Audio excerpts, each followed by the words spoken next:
নমস্কাৰ সাবলে আৰম্ভ কৰিছে নিউজ ট্ৰেন্ডিং অসম আজি হৈছে 28 অক্টোবৰ অসমৰ লগতে ভাৰতৰ বিভিন্ন প্ৰান্তৰ পৰা আজি ৰাতিপুৱাৰ কেইবাটাও খবৰ আহি পৰিছে এই মুহূৰ্তত জনাইছো আজিৰ প্ৰথমটো খবৰ সমগ্ৰ ৰাজ্যবাসীৰ বাবে এটি ডাঙৰ খবৰ বিগ ব্ৰেকিং নিউজ এনআৰসি শেষ হোৱাৰ পিছতহে অসমত হ'ব এসআইআৰ হুকিয়াকৈ দিয়া হ'ব নিৰ্দেশনা এই মুহূৰ্তৰ খবৰ জনাইছো এটি ডাঙৰ খবৰ এসআইআৰক লৈ কেতবাৰ ডাঙৰ ঘোষণা কৰা হৈছে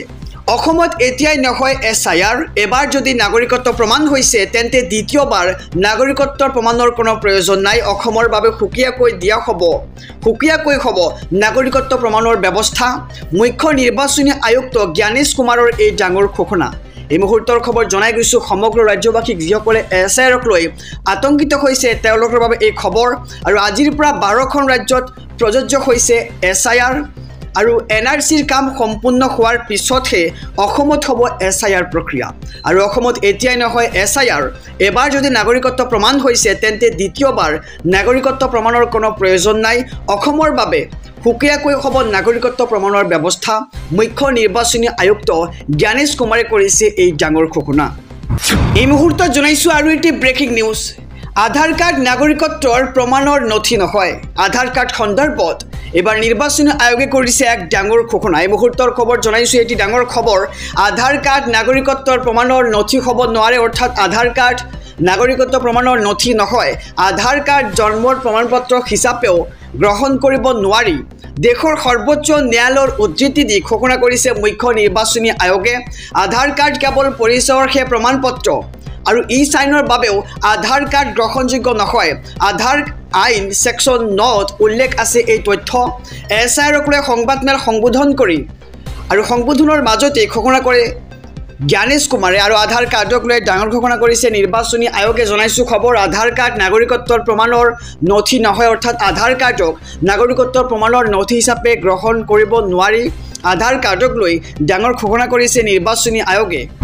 আহিছো পৰৱৰ্তী খবৰৰ মাজলৈ ৰাজ্যবাসীৰ বাবে আৰু এটি ডাঙৰ খবৰ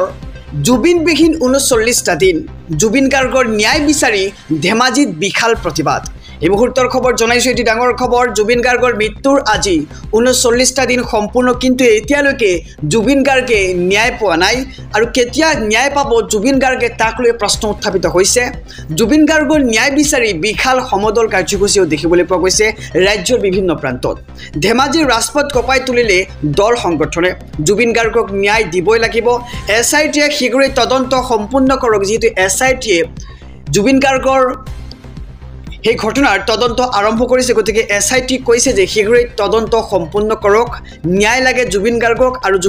জুবিন গাৰ্গৰ অনুৰাগীক ন্যায় লাগে বিজেপিয়ে ৰাজপথত ন্যায় বিচাৰি নাটক হে কৰিছে বুলি এক প্ৰকাৰ মন্তব্য কৰিছে জুবিন গাৰ্গৰ মৃত্যুৰে অভিযুক্তক কঠোৰতম শাস্তি দিবই লাগিব অৰ্থাৎ শাস্তি দিয়ক বুলি তেওঁলোকে এতিয়া দাবী জনাইছে মুখ্যমন্ত্ৰী হিমন্ত বিশ্ব শৰ্মা কঠোৰ হওক কেতিয়া ন্যায় পাব জুবিন গাৰ্গৰ মৃত্যুৰ 39টা দিন আজি সম্পূৰ্ণ হৈ গল কিন্তু এতিয়ালৈকে ন্যায় পোৱা নাই হিয়াৰ আমঠু জুবিন গাৰ্গে আহিছো অনেক খবৰৰ মাজলৈ ৰাজ্যবাসীৰ বাবে আৰু এটি ডাঙৰ খবৰ বিটিআৰৰ প্ৰতিটো ভূমিহীন পৰিয়ালে শীঘ্ৰেই পাব মাটিৰ পট্টা হাগ্ৰামা মহিলাৰীৰ বিগ ষ্টেপ এই মুহূৰ্তৰ খবৰ জনাইছো এটি ডাঙৰ খবৰ বিধানসভা নিৰ্বাচনৰ পূৰ্বে বিটিসিৰ বাসিন্দাই পাব মাটিৰ পট্টা সৰকাৰ গঠন হোৱাৰ পিছত হাগ্ৰামা মহিলাৰীৰ প্ৰথমখন কাৰ্যনিৰ্বাহক বৈঠকৰ এই ডাঙৰ সিদ্ধান্ত বিটিসিৰ প্ৰতিটো দৰিদ্ৰ ভূমিহীন পৰিয়ালে লাভ কৰিব ভূমিৰ পট্টা বিটিসি সচিবালয়ত অনুষ্ঠিত হয় প্ৰথমখন কাৰ্যনিৰ্বাহক বৈঠক আৰু বিধানসভা নিৰ্বাচনৰ পূৰ্বে মাটিৰ পট্টা দিয়া কাম আৰম্ভ কৰা হ'ব আৰু ভূমি পট্টা দিয়াৰ বাবে নিয়োগ কৰা হ'ব 29 গৰাকী অৱসৰপ্ৰাপ্ত মণ্ডল আৰু কানুনগ আৰু 200 গৰাকী মণ্ডল প্ৰশিক্ষণ লোৱা নিবনুৱা যুৱক যুৱতীক লোৱা হ'ব এই কামৰ বাবে কাইলৈ মুখ্যমন্ত্ৰীৰ সৈতে গুৰুত্বপূৰ্ণ বৈঠকত মিলিত হ'ব বিটিসিৰ চিফ হাগ্ৰামা মহিলাৰীয়ে আৰু বিধানসভা নিৰ্বাচনৰ পূৰ্বে বিটিসিৰ বাসিন্দাই পাব মাটিৰ পট্টা সৰকাৰ গঠন হোৱাৰ পিছত হাগ্ৰামা মহিলাৰীৰ প্ৰথমখন কাৰ্যনিৰ্বাহক বৈঠকৰ এই ডাঙৰ সিদ্ধান্ত বিটিসিৰ প্ৰতিটো দৰিদ্ৰ ভূমিহীন পৰিয়ালে লাভ কৰিব এতিয়া ভূমিৰ পট্টা বিটিসি সচিবালয়ত অনুষ্ঠিত হয় প্ৰথমখন কাৰ্যনিৰ্বাহক বৈঠক আৰু ইয়াতেই মাটিৰ পট্টা দিয়াৰ সিদ্ধান্ত গ্ৰহণ কৰা হয় জনাইছো আৰু এটি ডাঙৰ খবৰ জুবিন গাৰ্গৰ সপোনৰ সিনেমা জুবিন গাৰ্গৰ অন্তিম সিনেমা ৰৈ ৰৈ বিনালে মুক্তি পাব অহা 31 অক্টোবৰ তাৰিখে আৰু অভিলেখৰ পিছত অভিলেখ ভাঙিছে ৰৈ ৰৈ বিনালে এই মুহূৰ্তৰ খবৰ জনাইছো এটি ডাঙৰ খবৰ মুক্তিৰ পূৰ্বেই অভিলেখৰ পিছত অভিলেখ ভাঙিছে ৰৈ ৰৈ বিনালে প্ৰতিদিনে প্ৰায় 100খন পৰ্দাত চলিব ৰৈ ৰৈ বিনালে এয়া হ'ব অসম উত্তৰ পূবৰ ইতিহাসত প্ৰথমখন সিনেমা যি ৰৈ ৰৈ বিনালে আৰু অসম উত্তৰ পূবৰ বাহিৰতো প্ৰতিদিনে চলিব 50ৰ পৰা 70খন পৰ্দাত 24 ঘণ্টাত 1,14,000 টিকট বিক্ৰীৰ অভিলেখ কৰিছে ৰৈ ৰৈ বিনালে আৰু প্ৰতিদিনে অসমকে ধৰি দেশত প্ৰদৰ্শিত হ'ব প্ৰায় 600 দৰ্শনী আৰু এই ট্ৰেণ্ড অব্যাহত থাকিলে এমাহতে 100 কোটিৰ ঘৰ চুব ৰৈ ৰৈ বিনালে ছবিখন আৰু বহিৰাজ্যৰ পৰা ছবিখন বিচাৰি ছবি বিতৰক লৈ আহিছে অহৰ অনুৰোধ আৰু ৰাজ্যৰ বহু হলত ইতিমধ্যে বুক এসপ্তাহৰ টিকট মুক্তিৰ পূৰ্বে অভিলেখৰ পিছতে অভিলেখ ভাঙিছে ৰৈ ৰৈ বিনালে মুক্তিৰ পূৰ্বে এবাৰ ৰৈ ৰৈ বিনালে এবাৰ অভিলেখ ভাঙিবলৈ দেখিবলৈ পোৱা গৈছে প্ৰতিদিনে প্ৰায় 100খন পৰ্দাত চলিব ৰৈ ৰৈ বিনালে আৰু এয়া হ'ব অসম উত্তৰ পূবৰ ইতিহাসত প্ৰথম যি অসমীয়া চিনেমাই এনেদৰে এতিয়া এক চৰ্চা লাভ কৰিছে সমগ্ৰ দেশজুৰি আৰু উত্তৰ পূবৰ বাহিৰতো প্ৰতিদিনে চলিব 50ৰ পৰা 70খন পৰ্দাত ৰৈ ৰৈ বিনালে জনাইছো আৰু এটি ডাঙৰ খবৰ অহা 1 নৱেম্বৰত স্তব্ধ হ'ব উজনি অসম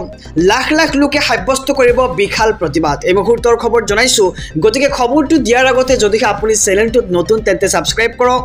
ভিডিঅ'খনত লাইক কৰি কমেন্ট বক্সত লিখক #justice4jubin garg 1 নৱেম্বৰত স্তব্ধ হ'ব সমগ্ৰ উজনি অসম একেলগে 4খন জিলাত লক্ষাধিক লোকে সাব্যস্ত কৰিব বিশাল প্ৰতিবাদ গোলাঘাট জৰহাট মৰাণ ধেমাজি ৰাজপথ কপাব হাজাৰ হাজাৰ লোকে নিৰ্বাচনৰ পূৰ্বে জনজাতিকৰণ নিদিলে উজনিত পৰাস্ত কৰিব বিজেপিক আৰু জনজাতিকৰণক লৈ ডাঙৰ ঘোষণা কৰিছে শক্তিশালী চুতীয়া জনগোষ্ঠীৰ ইপিনে 1 নৱেম্বৰৰ পৰা টাইপাৰ প্ৰতিবাদ 3 নৱেম্বৰত গোলাঘাটত হ'ব প্ৰতিবাদী সমদল 16 নৱেম্বৰত শিৱসাগৰত হ'ব জোৰ সমদল 1, 2 আৰু 3 নৱেম্বৰত অসমৰ 16খন স্থানত 16টা স্থানত 1 লাখ জনতা নামিব ৰাজপথত আৰু জনজাতিকৰণ কৰিলেহে বিজেপিক ভোট দিয়া হ'ব বুলি তেওঁলোকে এতিয়া হুংকাৰ প্ৰদান কৰিছে আৰু 1 নৱেম্বৰত জোৰ সমদল শিৱসাগৰ চৰাইদেউ ডিব্ৰুগড় গোলাঘাটত 2 নৱেম্বৰত জোৰ সমদল মাৰ্ঘেৰিটা তিনিচুকীয়া আৰু শদিয়াত লগতে নাহৰকটীয়া নাজিৰা আৰু ধনশিৰিত 3 নৱেম্বৰত জোৰ সমদল হ'ব মৰাণ ধেমাজি আৰু লখিমপুৰত বিশ্বনাথ কামৰূপ নগাঁৱত প্ৰতিবাদ কৰিব টাই আহমে আৰু 1 নৱেম্বৰত স্তব্ধ হ'ব সমগ্ৰ উজনি অসম একেলগে 4খন জিলাত লক্ষাধিক লোকে সাব্যস্ত কৰিব বিশাল প্ৰতিবাদ সমগ্ৰ ৰাজ্যবাসীৰ বাবে এটি ডাঙৰ খবৰ বিগ ব্ৰেকিং নিউজ বিকাশ অসমক বহিষ্কাৰ কৰা হৈছে অসম আৰক্ষীক 24 ঘণ্টাৰ সময়সীমা শৃংখল চলিহাৰ এই মুহূৰ্তৰ খবৰ জনাইছো আৰু যেহেতু ৰাজ্যৰ মুখ্যমন্ত্ৰী ডক্টৰ হিমন্ত বিশ্ব শৰ্মাই বীৰ লাচিত সেনাক সকীয়াই দিছে যদিহে এনেবৰ কাণ্ড কৰে যি কাণ্ড হৈছিল যোৱাকালি দিনটোত আৰু তাৰ পিছতেই কঠোৰ হৈছে ৰাজ্যৰ মুখ্যমন্ত্ৰী ডক্টৰ হিমন্ত বিশ্ব শৰ্মাই বীৰ লাচিত সেনাৰ বিৰুদ্ধে আৰু ইয়াৰ মাজতে এইবাৰ শৃংখল চলিহাৰ এক বিস্ফোৰক মন্তব্য আহি পৰিছে এই মুহূৰ্তৰ খবৰ জনাইছো বিকাশ অসমক বীৰ লাচিত সেনাৰ পৰা ইতিমধ্যে কৰা হৈছে বহিষ্কাৰ বীৰ লাচিত সেনাৰ সকলো পদৰ পৰা অব্যাহতি শৃংখল চলিহাৰ অপহৰণৰ ঘটনাত নাম সাঙৰ খোৱাৰ পিছতে এই সিদ্ধান্ত বীৰ লাচিত সেনাৰ বিকাশ অসমৰ অভিযোগ তদন্ত নোহোৱা পৰ্যন্ত বহিষ্কাৰ আৰু ৰন্টু পানীৰ লগতে লাচিত সেনাৰ সদস্যক মুকলি কৰি দিয়াৰ দাবী জনোৱা হৈছে 24 ঘণ্টাৰ সময় বান্ধি দিলে শৃংখল চলিহাই আৰু 24 ঘণ্টাৰ ভিতৰত মুকলি কৰি নিদিলে গণতান্ত্ৰিক আন্দোলনৰ ঘোষণা কৰিব বীৰ লাচিত সেনাই আৰু ৰন্টু পানীক সংবাদমেলৰ সময়ত কিয় গ্ৰেপ্তাৰ কৰা হ'ল বুলি প্ৰশ্ন কৰা হৈছে চৰকাৰক বিকাশ অসমক বীৰ লাচিত সেনাৰ পৰা ইতিমধ্যে বহিষ্কাৰ কৰি দিয়া হৈছে আৰু বীৰ লাচিত সেনাৰ সকলো পদৰ পৰা অব্যাহতি শৃংখল চলিহাৰ